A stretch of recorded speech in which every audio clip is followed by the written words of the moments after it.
वक्रतुंड महाकायो सूर्यकोटि समप्रभ निर्विघ्नं कुरु मे देव सर्वकार्येषु सर्वदा। गणनाथ सरस्वती रविशुक्र बृहस्पति पंचेतानि स्मरे नित्यं वेदवाणी प्रवर्तते। गुरुर्ब्रह्मा गुरुर्विष्णु गुरुर्देवो महेश्वरः गुरुः साक्षात् परब्रह्म तस्मै श्री गुरवे नमः।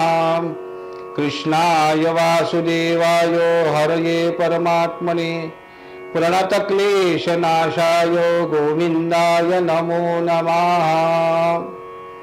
भगवान श्री कृष्ण यांना शरण गेल्याने संत समागम होतो। संत समागमाने ज्ञान प्राप्ती होते। ज्ञान प्राप्तीने भक्ती निर्माण होते। भक्तीने वैराग्य निर्माण होते आणि वैराग्य म्हणजेच मोक्ष होय। अनादि कालापासून मोक्षाच्या प्राप्तीसाठी अनेकांचं मार्गदर्शन घेत आपण आलेलो आहोत। त्यामध्ये संत महात्म्यांचा खूप मोठा सहभाग आहे आणि या सहभागातून आपल्याला मोक्षाची प्राप्ती होते। आणि मोक्ष म्हणजे काय याच्याबद्दल आपल्याला सगळ्यांना माहिती आहे की निरीच्छता म्हणजे मोक्ष होय। आणि निरीच्छता प्राप्त होण्यासाठी संतांचे चरित्र ऐकायला पाहिजे। जे जे संत आजपर्यंत होऊन गेले त्यांनी मोक्षासाठी किंवा जगाचा अभ्यास करण्यासाठी, दुसऱ्यावर उपकार करण्यासाठी, दुसऱ्याची सेवा करण्यासाठी, मदत करण्यासाठी म्हणून मार्गदर्शन केलं।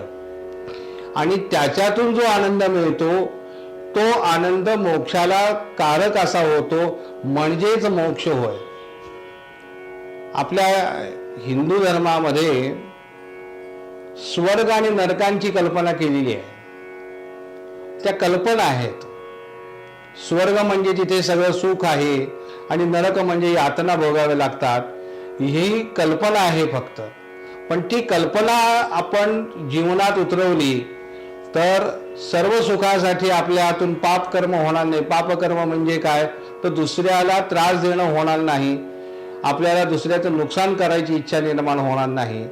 आणि असं झालं म्हणजे मग आपल्याला चांगलं सुख मिळणार आहे। चांगलं म्हणजे काय तर श्रीमंत होणं, सर्व प्रकारचं ऐश्वर्य भोगणं, सर्व प्रकारचं सुख भोगणं, हे त्याच्यामध्ये अंतर्भाव आला। हा मोहाचा किंवा एखादं लहान मुलाला आपण कसं म्हणतो की बाबा तू शाळेत जा तर मी चॉकलेट देईन, तसा हा प्रकार आहे। मूळ असं आहे की तुम्ही चांगलं वागलं पाहिजे आणि चांगलं वागण्यासाठी आपल्याला आजपासून ज्ञानेश्वर महाराजांची पालखी आणि तुकाराम महाराजांची पालखी ही पंढरपूरला तीर्थयात्रेसाठी चाललेली आहे। वारी आहे, याला वारी म्हणतात। इथे ज्या ज्या वेळेला भगवंत प्रसन्न झाले, ज्या ज्या भक्ताला प्रसन्न झाले, त्यांनी भगवंताकडे काय मागितलं तर संत समागम म्हणजे संतांचं सान्निध्य आम्हाला मिळावं, हे प्रत्येकाने वरदान मागितलेलं आहे। असुरांनी काही वरदान मागितले ते मला याच्यापासून मृत्यू नको, त्याच्यापासून मृत्यू नको वगैरे वगैरे, पण ते मृत्यू हा अटळ आहे। आणि संत समागम हा ज्ञानाची, सत्य ज्ञानाची प्राप्ती करून देणारा आहे। आणि सत्य ज्ञानपूर्वक वैराग्य निरीक्षेला कारण होतं। वैराग्य, स्मशान वैराग्य हे वेगळं आणि सत्य ज्ञानपूर्वक वैराग्य हे वेगळं। संत तुकारामांची माहिती पाहणार आहोत। 10-20 मिनिटांमध्ये 45 वर्षाची त्यांच्या आयुष्याची कथा आपल्याला 10-20 मिनिटांमध्ये तर काही कळणार नाही, परंतु एक दिशादर्शक तुकाराम महाराज कसे होते, ते जगद्गुरूला कसे प्राप्त झाले आणि त्यांनी कशी जगाची सेवा केली याबद्दल आपण थोडासा आढावा घेणार आहोत। तुकाराम महाराजांच्या बद्दल सांगायचं झालं तर लोणावळ्यापासून उगम पावणारी इंद्रायणी नदी त्या काठावर देहू नावाचं गाव आहे आणि तिथे तुकाराम महाराजांचा जन्म झाला. तो तुकाराम महाराजांचा जन्म झाला. त्यांच्या वडिलाचं नाव वोळवाजी होतं आणि आईचं नाव कनसाई होतं. त्यांना 2 भाऊ होते. मोठे भाऊ सावजी आणि मधले तुकाराम महाराज आणि त्याच्यापेक्षा धाकटे ते कान्होबा महाराज. आता याला महाराज का म्हणायचं? हे दोघंही संसारात घडलेले होते. सावजी महाराजांनी तर लग्न केलं आणि श्रीहरीच्या चिंतनामध्ये मग्न झाले. त्यांनी संसार काही केला नाही. त्यांना ईश्वराची फार मोठी ओढ लागलेली होती आणि सावजी महाराज घर सोडून निघून गेले.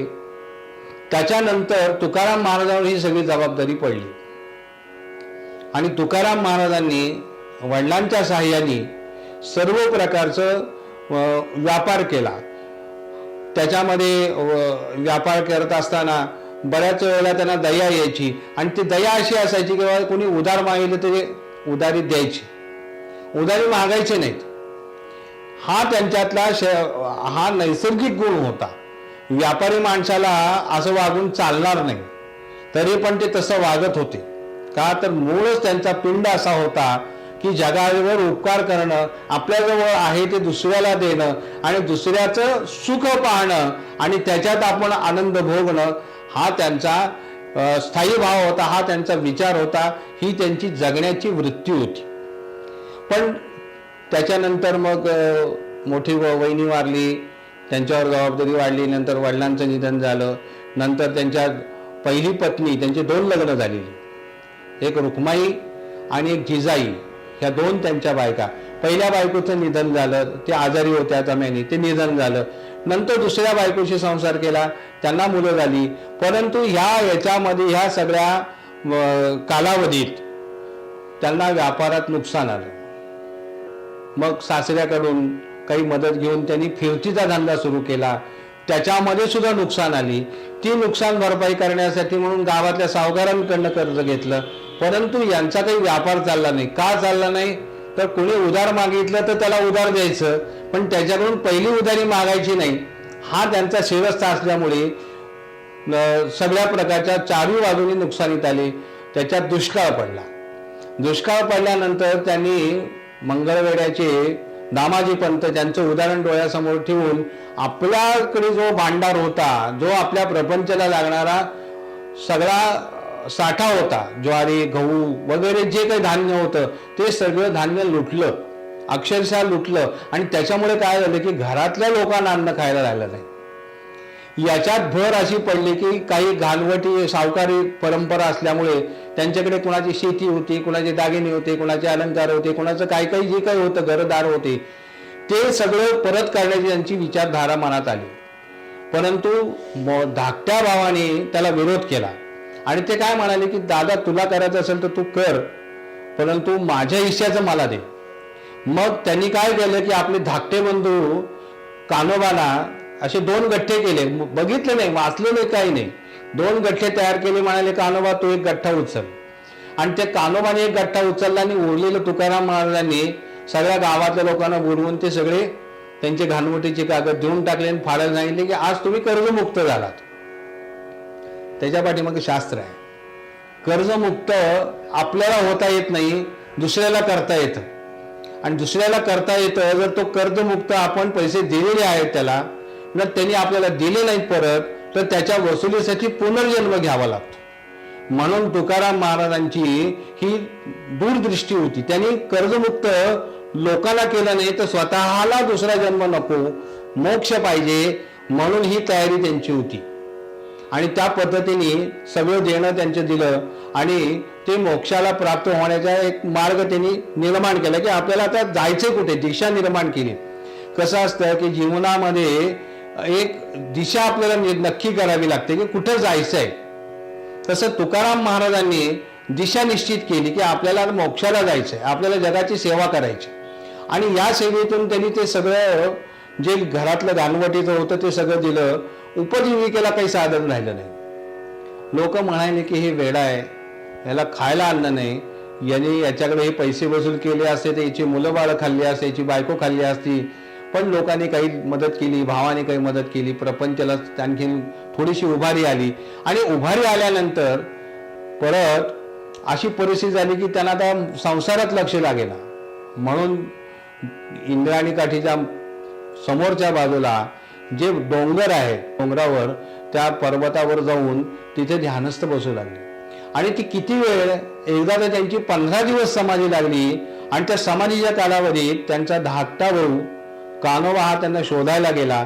आणि शोधत असताना तिथं समाधीस्थ बसलेल्या तुकाराम महाराजांना आपल्या बंधूंना पाहिल्याबरोबर त्यांनी साष्टांग नमस्कार केला आणि म्हणाले, दादा इथं तुम्ही राहिला तर कसं होईल प्रपंच, तुमची मुलं आहेत, बाळं आहेत, प्रपंच आहे, तर तुम्ही घरी चला.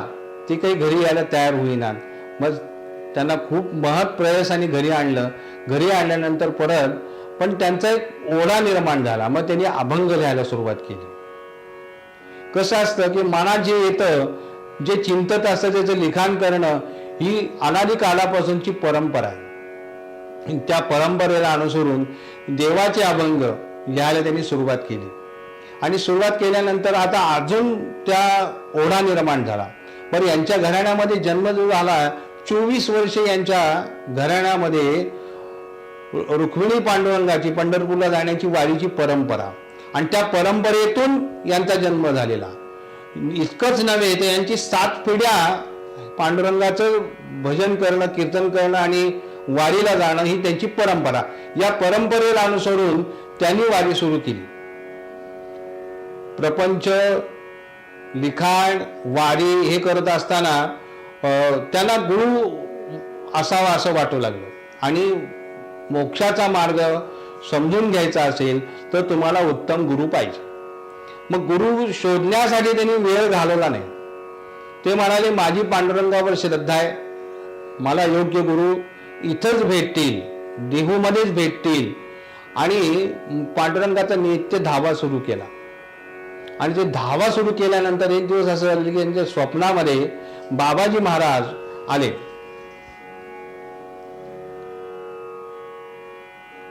आणि बाबाजी महाराजांनी त्यांना स्वप्नातील दृष्टांत दिला की मी तुझा गुरु आहे. दुसऱ्या दिवशी ते पहाट पडलेलं स्वप्न हे खरं होतं. दुसऱ्या दिवशी आणि त्यांना स्वप्न पडल्याप्रमाणे ते इंद्रायणीच्या काठी स्नानाला गेले. तिथे बाबाजींची त्यांची भेट झाली. स्वप्नात पाहिलेली व्यक्ती हीच आहे म्हणून त्यांनी साष्टांग नमस्कार केला. आणि मला आता तुम्ही गुरुमंत्र द्या. मग त्यांनी त्यांची परंपरा सांगितली की माझे गुरु हे जे आहेत ते राघव चैतन्यांचे गुरु जे आहेत केशव चैतन्य, आणि माझं नाव आहे ते बाबजी चैतन्य. गुरु, परमगुरु, परात्पर गुरु ही परंपरा आहे. त्या परंपरेला अनुसरून त्यांनी ही 3 नावं सांगितली, वरची 2 नावं सांगितली. आणि तुकाराम महाराजांना आपलं शिष्य तयार करून घेतलं. आणि शिष्य तयार करून घेतल्यानंतर त्यांना गुरुमंत्र दिला. गुरुमंत्र कुठला दिला तर रामकृष्ण हरी. आज जर तुम्ही पालखीमध्ये, दिंडीमध्ये जर गेलात, जय जय राम कृष्ण हरी, कुठलंही भजन होऊ द्या वारकरी संप्रदायाचं, तिथे जय जय राम कृष्ण हरीने सुरुवात होते. आणि तो मंत्र तुकाराम महाराजांनी सिद्ध केला. आणि सिद्ध केल्यानंतर त्यांना असं वाटायला लागले की आता आपण अजून लिखाण करावं. गुरुची कृपा झाली, मग लिखाण झालं. आणि अशा माणसाची प्रगती झालेली गावातल्या लोकांना सहन होत नसते. प्रत्येक गावामध्ये कोणाची ना कोणीतरी स्पर्धा असते. आणि तुकाराम महाराजांची प्रगती मंबाजी नावाच्या एका ब्राह्मणाला सहन होईना. आता तो ब्राह्मण हा वाम मार्गातला होता. जारण मारण, वशीकरण, उच्चाटन, सिंदूर कपाळाला लावायचा, जटा वाढवलेल्या, आणि त्यामुळे गावात त्यांचा एक दरारा होता. आणि त्या दराऱ्यामुळे गावात त्यांच्या भानगडीत कोणी पडायचं नाही की आपल्यावर काहीतरी हा चेटूक मिटूक करेल म्हणून तुकाराम महाराजांना त्यांनी त्रास द्यायला सुरुवात केली. का तर तुकाराम महाराजांचं प्रस्थ वाढायला लागलं. आणि त्यांचं प्रस्थ वाढायला म्हणजे यांचं कमी व्हायला लागलं. म्हणून त्यांनी त्रास द्यायला सुरुवात केली. मारलं एक दिवशी. त्यांनी तर काय काठे काढले रस्त्यातले मंदिराच्या जवळचे, त्याच्यावर कारण झालं, भांडण झालं, मारलं. तरी तुकाराम महाराजांनी तिकडे लक्ष दिलं नाही. आणि प्रगती सुरू झाली त्यांची. अजून लिखाण झालं. आणि लिखाणानंतर काय झालं की आता हा आपल्या आवाक्यात नाही आणि याचं निर्धारण केलं पाहिजे, याचं प्रस्थ कमी केलं पाहिजे, म्हणून या मंबाजींनी पुण्याला गेले आणि तिथल्या सरदारांना भेटले आणि त्यांच्या ओळखीतून वाघोली नावाचे गाव आहे, खेडगाव, तिथल्या एक रामशास्त्री नावाच्या विद्वान ब्राह्मणाला ते म्हणाले की असं असं होतंय आणि तो ब्राह्मण नाही आहे तरी तो कथा करतोय आणि कीर्तन करतो, अभंग लिहितोय आणि त्याच्या पाठीमागे सगळा गाव लागलेला आहे, त्यामुळे ब्राह्मणाची जी काही आज स्थिती आहे त्याला धोका निर्माण होण्याची शक्यता आहे. वास्तविक पाहता रामशास्त्रींना त्यांनी भूल पाडली मी हा अगदी निश्चयपूर्वक शब्द वापरतोय, खात्रीपूर्वक शब्द वापरतोय, कारण अनादी काळापासून जो विद्वान आहे तो ब्राह्मण. त्या ब्राह्मणाची जन्माने कोणीही ब्राह्मण नाही, जन्मना जायते क्षुद्रो संस्कारात द्विज उच्चते. जन्माने सगळे क्षुद्र आणि त्याच्या कर्माने एक एक पायरी तो चलत जातो. क्षुद्राच्या नंतर वैश्य होतो, तो व्यापारामध्ये तरबेज झाल्यामुळे वैश्य होतो. त्याच्यानंतरची क्षत्रिय होतो, तो दुसऱ्याचं संरक्षण करू शकतो. आणि तिसरं म्हणजे तो वेदाचा अभ्यास करतो, तो ब्राह्मण. आणि वेदाचा अभ्यास करणं, नंतर वेदांच्या षडांगाचा अभ्यास करणं, अष्टविकृतींचा अभ्यास करणं, अग्निहोत्री घेणं आणि त्याच्यानंतर वेदाचा अर्थ जाणणं आणि वेदाचा अर्थ जाणून घेतल्या तसं वागणं म्हणजे उच्च ब्राह्मण. तुकाराम महाराजांनी काय केलं की अभंग लिहिले, ते वेदावरचे सगळे आधारित आहेत आणि त्यांनी लिहिलेलं काही पहिलंच लिखाण आहे असं नाही. याच्या आधी पूर्वी सुद्धा एकनाथ महाराजांनी काशीला जाऊन लिखाण केलंय. त्यावेळेला उत्तर प्रदेशमध्ये, राजस्थानमध्ये, बिहारमध्ये, वेगळ्या वेगळ्या प्रांतामध्ये वेगळ्या वेगळ्या बोलीभाषेमध्ये ग्रंथांचं लिखाण केलेलं आहे, अभंग लिहिलेले आहेत, दोहे लिहिलेले आहेत. त्याच्यामुळे काही हे पहिला प्रसंग नव्हता. परंतु कसं की ईर्ष्या निर्माण झाली आणि रामशास्त्री त्या मंबाजीच्या बोलण्याला भुलले आणि त्यांनी त्या पुण्याला जाऊन सरदारांना सांगितलं की तुम्ही त्यांना शिक्षा द्या आणि त्यांचे लिहिलेले अभंग पाण्यात बुडवा, अशी शिक्षा द्या आणि त्यांना गावातून हाकलून नेण्याची शिक्षा द्या. त्यांनी पोलीस पाटलाला, त्या गावच्या पाटलाला निरोप दिला आणि पाटलाने ते हे सगळं त्यांना सांगितलं. ते म्हणाले मला संधी द्या, मी त्या रामशास्त्रींना जाऊन भेटतो. तर रामशास्त्रींना जाऊन भेटले आणि भेटल्यानंतर त्यांचं समाधान झालं. समाधान झालं याचा अर्थ असा आहे की नंतरचा कालावधी जो आहे तुकाराम महाराजांच्या जीवनामध्ये ब्राह्मण आणि ब्राह्मणेतर हा वाद निर्माण सुरू झाला. तो आत्ताचा या 50-60 वर्षातला हा जास्ती वाद अजून त्यात निर्माण झाला. वास्तविक पाहता संताला जात नसते, संताला वय नसतं, संताला लिंग नसतं. म्हणजे स्त्री असू शकते संत, पुरुष असू शकतात, लहान वयात संतपदाला प्राप्त होऊ शकतो. प्रल्हाद महाराज 7व्या-8व्या वर्षी संतपदाला प्राप्त झाले. ध्रुव महाराजांनी वयाच्या 6व्या वर्षी श्रीहरीला प्रसन्न करून घेतलं. त्यामुळे वयाचं बंधन हे संतांना नसतं, ईश्वर भक्ताला नसतं. त्यामुळे आणि जातीचं तर मुळीच नाही. जात तर मी तुम्हाला आधी सांगितलं की जाती हा नंतर झाल्या. त्यामुळे ब्राह्मण ही जात नाही आहे, ब्राह्मण ही जगण्याची एक परिसीमा आहे. केवळ ब्राह्मण जगण्याची पद्धत आहे वेगळी आणि ती पद्धत अशी आहे की विश्वाला कल्पून आहे.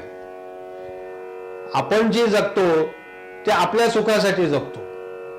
वेदाचा अर्थ असा आहे की तो विश्वाला कल्पून आहे. पुराणोक्त मंत्राचा अर्थ असा आहे की आपल्याला कल्पून आहे. म्हणजे मी श्रीहरीला शरण जातो कशासाठी, तर माझं असं असं काम करू दे. ही पुराणोक्त मंत्र झाले. पण वेदाचे मंत्र असे आहेत की जग, विश्व, संपूर्ण विश्व हे सुखी हो, सर्वे सुखीनः सन्तु सर्वे सन्तु निरामयाः. सगळं जग सुखी व्हावं म्हणजे मी त्यात सुखी झालो.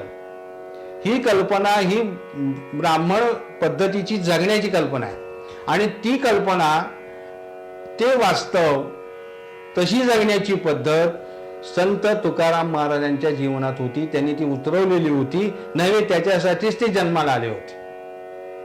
पुढे त्यांना जगद्गुरु ही पदवी प्राप्त झाली. जगद्गुरु संत तुकाराम महाराज यांची एवढी प्रगती झालेली की शेवटी त्यांनी त्या ग्रंथ पाण्यामध्ये बुडवण्याची शिक्षा दिली, ती सुद्धा त्यांनी मान्य केली. परंतु इंद्रायणींनी ती ग्रंथ त्यांना परत केले. कसं असतं सांगू का, की जगामध्ये जे लिखाण केलेलं आहे ते पंचतत्वात विलीन होत नसतं कधीच. जे लिखाण केलंय ते कुठेतरी राहतं. आज असे संशोधन होत आहे की 400 वर्षापूर्वी 500 वर्षापूर्वी बोललेले आवाज आपल्याला या आकाशमंडलातून प्राप्त व्हायला लागलेत. त्याच्याही पलीकडे आपण गेलेलो आहोत. कौरव पांडवाचं युद्ध झालं, ते सुद्धा आवाज आपल्याला आता आपण गोळा करतोय. म्हणजे इतकी आपलं विज्ञान हे प्रगत गेलेलं आहे. त्या प्रगत मग ते आता गेलंय का, ते पूर्वीच गेलेलं आहे. आता आपण मोबाईल वापरतोय, परंतु त्यावेळेला संजय नावाची व्यक्ती, त्याला दूरदृष्टी होती. युद्धात काय चाललंय तो तिथे बघून सांगत होता. म्हणजे आपल्याकडे हे शास्त्र पूर्वी आलेलं आहे. 5000 वर्षापूर्वीचा आपण भागवत किंवा रामायण किंवा महाभारताचं युद्ध, हे सगळे जे ग्रंथ आहेत त्या ग्रंथामध्ये आता जे काही घडतंय ते सगळं आलेलं आहे.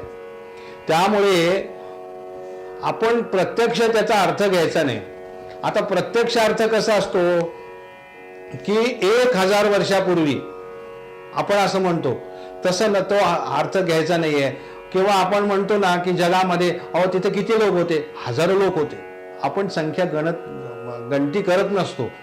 तसं एखादं कार्य केलं तर ते हजारो वर्ष टिकेल, लाखो वर्ष टिकेल, अनादी काळापर्यंत टिकेल, चंद्र सूर्य असेपर्यंत टिकेल, ह्या त्याला दिलेल्या उपमा आहेत. म्हणून महाराजांनी जे काही लिखाण केलं ते काही पाण्यात बुडलं नाही, ते तसंच राहिलं, कारण ते मुखोद्गत होतं.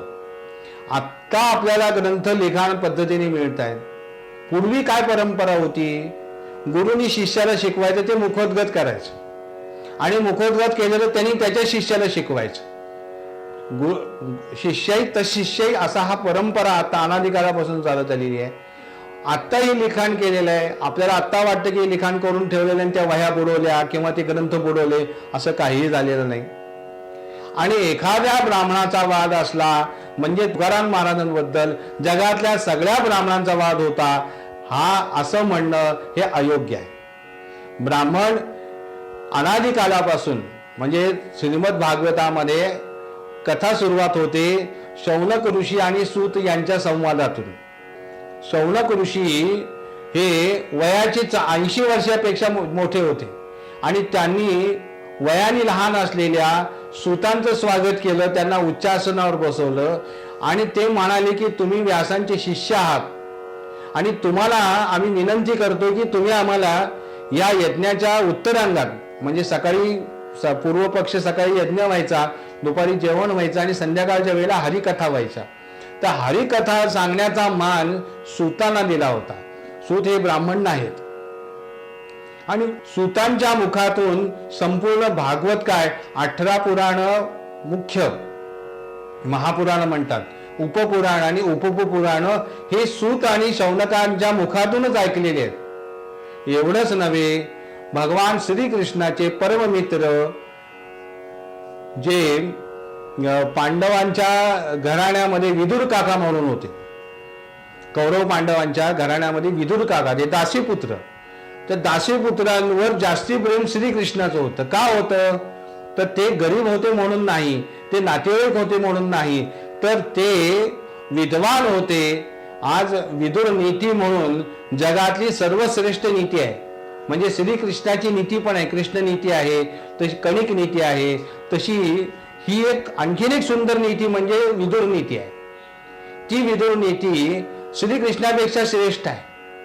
त्यामुळे जातीचं जर भगवंताला वावडं नाही तर ब्राह्मणाला असायचं कारणच नाही ना.